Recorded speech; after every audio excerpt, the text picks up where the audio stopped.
Assalamualaikum warahmatullahi wabarakatuh. Perkenalkan, nama saya Dadan Ramdhani dengan NIM 11970600018 dari jurusan Agroteknologi dari kelas 3A. Nah, di sini saya akan membahas atau menjelaskan atau mereview hama dan penyakit pada tanaman padi atau nama latinnya Oryza sativa. Oke, untuk hama yang pertama yaitu ada walang sangit atau bahasa latinnya, nama latinnya itu Leptocoryza oratorius ya, atau disebut juga kungkang ya dalam bahasa Sunda. Kalau dalam bahasa Maduranya itu di daerah Madura disebutnya tenang. Nah, ini sangat mudah untuk dikenali ya, karena bentuknya itu memanjang, ukurannya 2-4 cm, berwarna coklat kelabu ya, bisa dilihat. Memiliki belalai atau proboscis. Tujuannya atau fungsinya yaitu untuk menghisap cairan tumbuhan. Nah, termasuk dari anggota Hemiptera nih si kungkang ini, atau bangsa kepik sejati. Nah, si kungkang ini sering menghisap cairan padi yang masih masak susu, menghisap cairan di dalamnya sehingga padinya itu tidak berisi.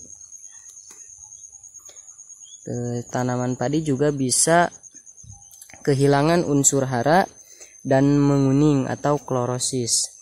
Tujuan cara pengendaliannya yaitu bisa dengan cara penanaman serentak atau sanitasi tanaman.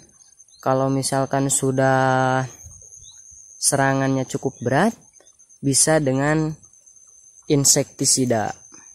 Nah, ini lebih jelasnya lagi si walang sangit ini ya.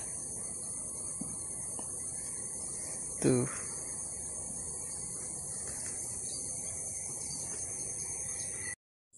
Hama yang kedua yang menyerang tanaman padi ada hama penggerek batang padi atau beluk ya. Nah, ini cara mengenali tanaman padi yang sudah terserang beluk ini. Tandanya seperti ini, mati, kering, terus juga malainya berwarna putih, tidak berisi. Jika ditarik si malai padi ini akan mudah terlepas. Tuh, ini adalah salah satu contoh tanaman padi yang sudah terserang beluk ya, tidak berisi sama sekali.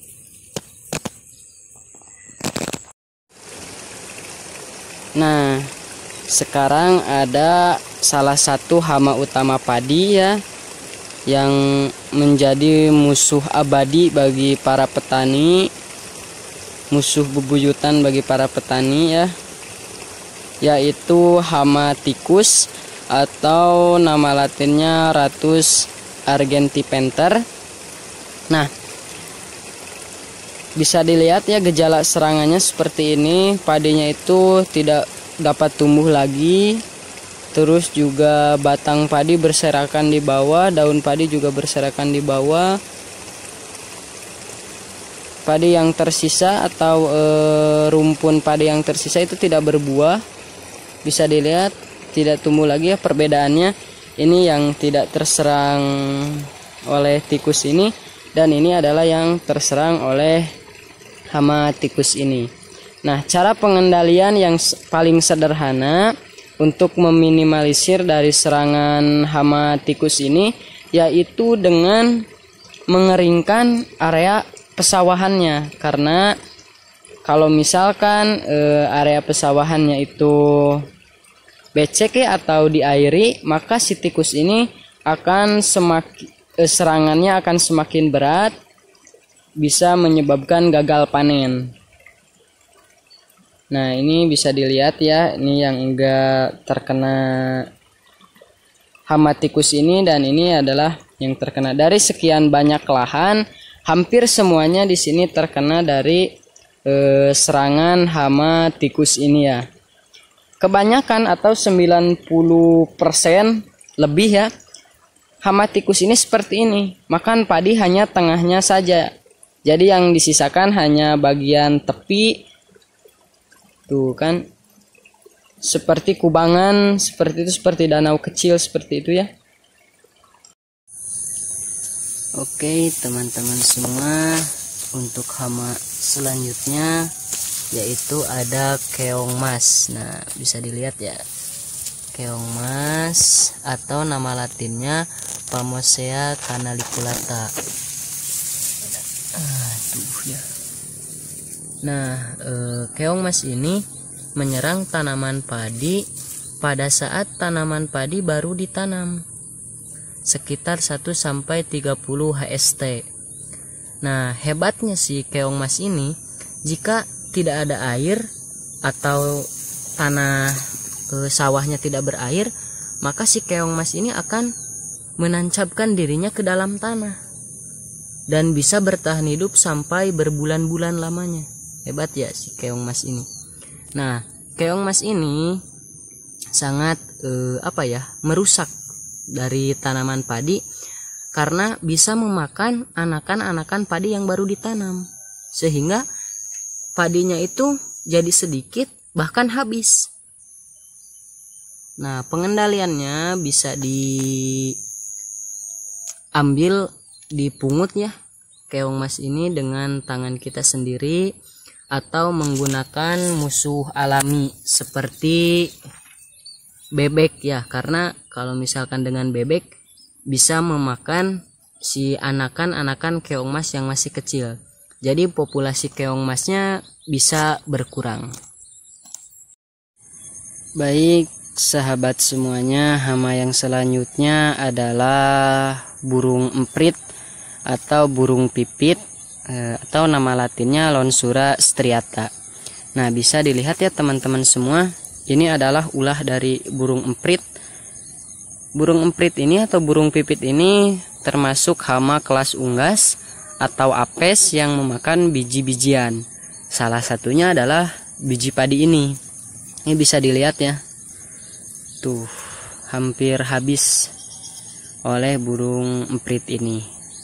Bahkan data penelitian dari pertanian Indonesia menyebutkan 30-50% hasil panen padi bisa dimakan oleh si burung emprit ini.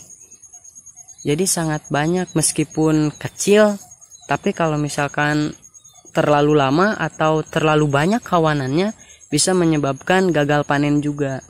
Nah, ini contohnya. Jadi terlihat kan perbedaannya yang belum dimakan sama yang sudah dimakan oleh burung emprit ini.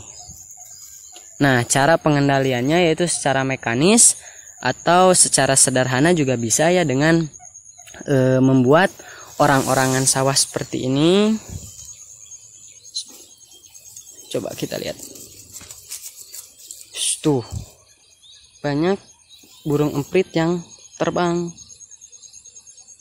Pengendaliannya bisa seperti ini, cara yang paling sederhana yang sering digunakan oleh para petani. Nah, selain hama yang menyerang tanaman padi, ada juga penyakit yang sering menyerang tanaman padi. Nah, salah satunya ini adalah tanaman padi yang sudah terserang penyakit tungro ya. Nah, penyakit ini diakibatkan oleh virus Nephtotic impictisect yang ditularkan oleh hama wereng. Nah, gejala tanaman padi yang terserang tungro ini, padinya kecil, kerdil, anakannya berkurang, malainya juga kecil, warnanya kuning, bisa dilihat ya, warnanya kuning atau oranye. Oke, penyakit yang kedua yang menyerang tanaman padi ini yaitu penyakit bercak daun. Nah, seperti ini ya contohnya. Nah, Penyakit bercak daun ini disebabkan oleh jamur Helminthosporium oryzae. Nah, apa penyebabnya jika tanaman padi terserang penyakit ini? Padi akan busuk ya pada saat berkecambah, lalu mati, dan pada saat padi dewasa seperti ini bijinya itu akan busuk dan mengering daunnya. Yang selanjutnya yaitu penyakit fusarium yang disebabkan oleh jamur Fusarium moniliform. Nah, penyakit ini menyerang malai padi. Nah, bijinya akan menjadi kecoklatan. Bisa dilihat ya seperti ini, dari mulai batang sampai malai bisa dilihat yang terserang dari penyakit fusarium ini. Jika ini dicabut, akarnya itu akan membusuk. Oke, sekian video yang dapat saya sampaikan. Semoga bermanfaat untuk kita semua. Kurang lebihnya mohon maaf. Wabillahi taufiq wal hidayah. Wassalamualaikum warahmatullahi wabarakatuh.